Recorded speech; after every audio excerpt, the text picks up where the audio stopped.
Well, Miss B and I are out for a ride today. We had some snow and sleet yesterday. I ride a little bit. I'm leaving out the farm right now, coming down this road.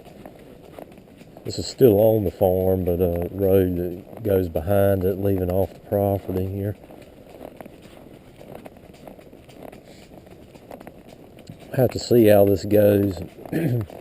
Horses, they're walking on snow. The snow packs in there, especially icy snow like this, packs in their hooves.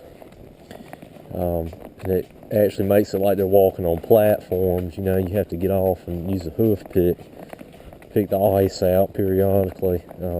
They make these things called hoof pads that you put in, or snow pads that you put inside in between on the inside of the horseshoe, and it makes the bottom of the shoe flat so the snow won't pack up in there. But we just don't get that much snow around here for me to invest in having the farrier put those on when he puts her normal horseshoes on, so that's why she doesn't have any on. But I think no more snow than it is on the ground. I think she'll be alright. Just have to get off periodically and pick that ice out.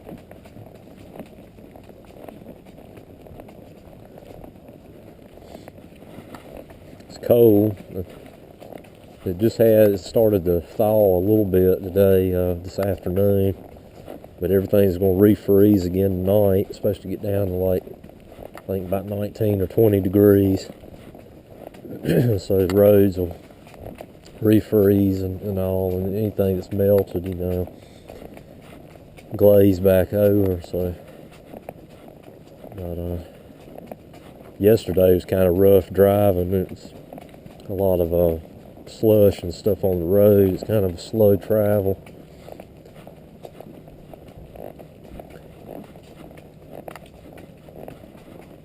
All these fields right here,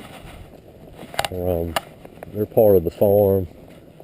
They get leased out to another farmer, in other words, that plants tobacco in them, and he just pays the rent, so to speak, lease, however you want to word it. And these used to be hay fields typically, but not that many horses staying up there on the farm now, so don't need this many hay fields. They got 2 or 3 up there right at the farm, but these back here are leasing out now to the tobacco farmer. So anyway, it all works out in the end, for the best.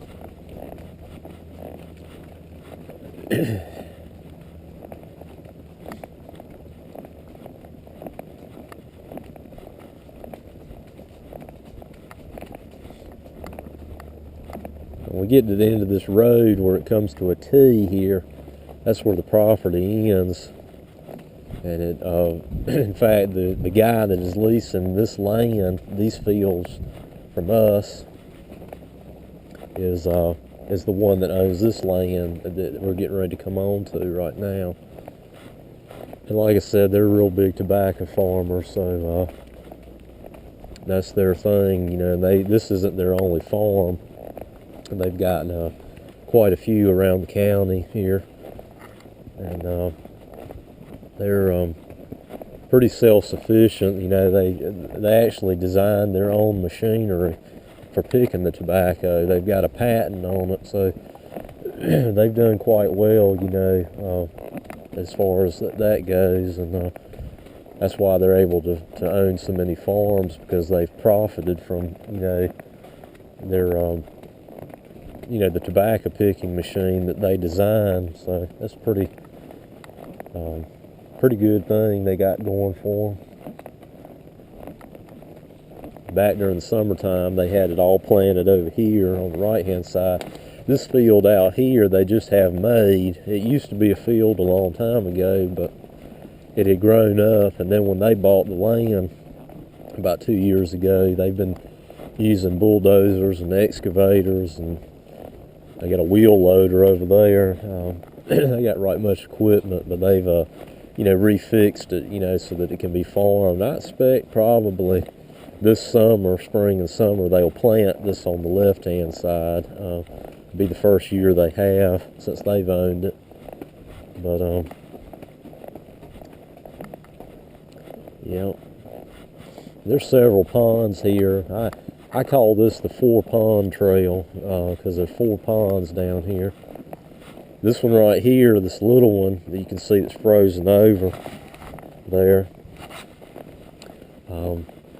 that one has been there for a long time. And then there is another one straight across from it that's right much bigger. Kind of almost resembles a small little lake in a way. That one's been there for a long time. And both of these ponds here were original. They were already here.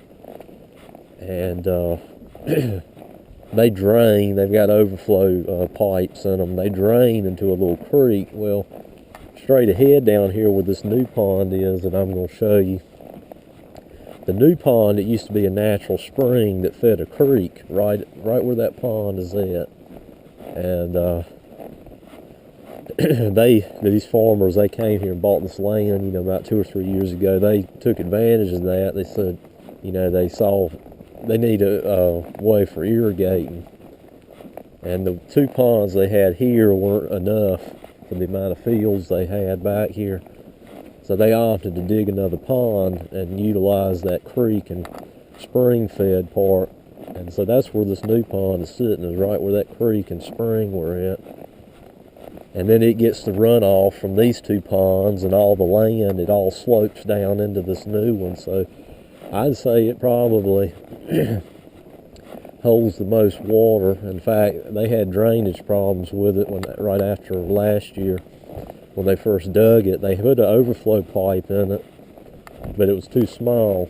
The pond's too big for the size pipe they put in, and it couldn't handle all the flood water in the pond.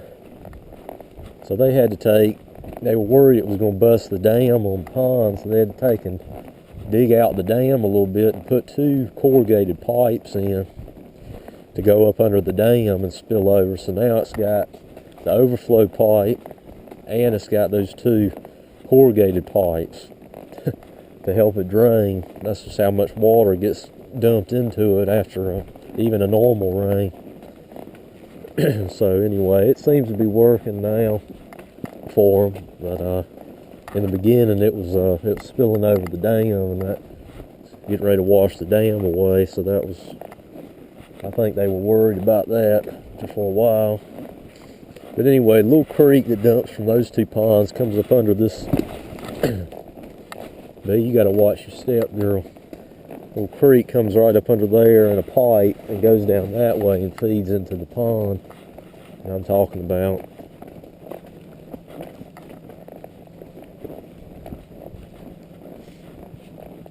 You'll see it in just a minute. We'll make this right turn up here. Cut over, girl. Come on, you got it.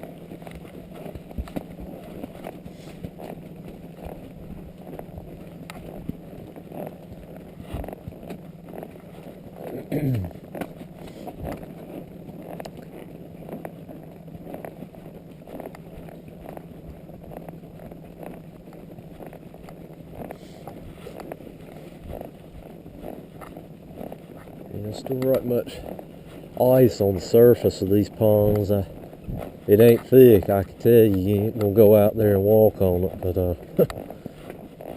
it is glazed over though. This little pond here on the left-hand side right here, I don't know. I really don't know much about that. It's always been here too. I don't really know how deep it is. I'd guess and say it's kind of shallow, but anyway, it's just there. They don't really use it for irrigating or nothing because it doesn't hold much water. This pond here on the right-hand side is the one I was talking about, that the natural spring where the creek was up under it, and they dug all this. I mean, it's so it's right big, as you can see.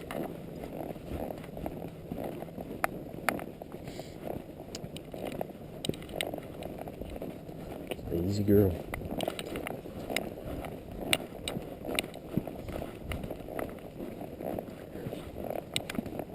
straight, baby. And in the summertime, when they're irrigating back here, good night, they'll have like 4 pumps down here going off of this one pond. I mean, they'll drain it, you know, in a few days, irrigating, but that's what they dug it for. So I guess, you know, I guess it's serving its purpose, sure enough. I don't think there are any fish in this pond. Now, the other 2 ponds that I was mentioning a few minutes ago, now those 2 I know have fish in them. I've seen people fishing out of those, but this one right here, like I said, was purely dug for irrigation purposes, and to my knowledge, they didn't stock it with any fish. So we're riding across the pond dam now, and little drainage pipe out there. You can hear it draining water out. So creek down here should be running pretty steady. Pipe spills right into the creek down here that we typically cross.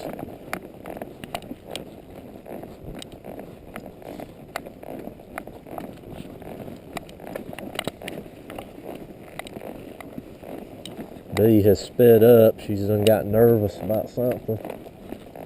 Let's walk, baby, okay? Slow down.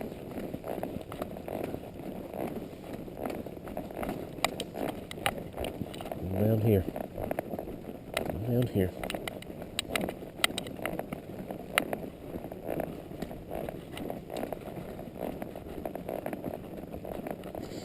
Come on. Over here.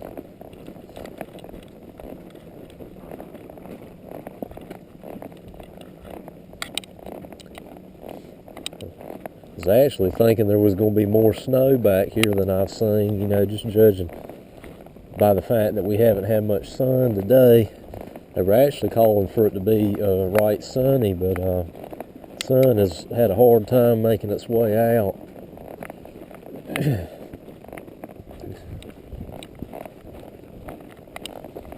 It's easy, girl. Easy, girl. Going down this hill here, having to kind of get Bee to put the brakes on more. We're getting ready to come up to this creek here that we cross.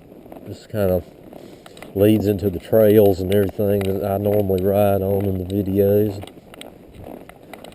Last week came through here and it was right much water gushing through here. In fact, that's probably about the most that I've seen through here, through this creek, since I've been riding back here. Come on, girl. Just walk, all right? You got it. Good girl. And as I've said before, that's the old creek path there, but we're going to go up this way and ride the tall tree stand path and pick back up with the video then.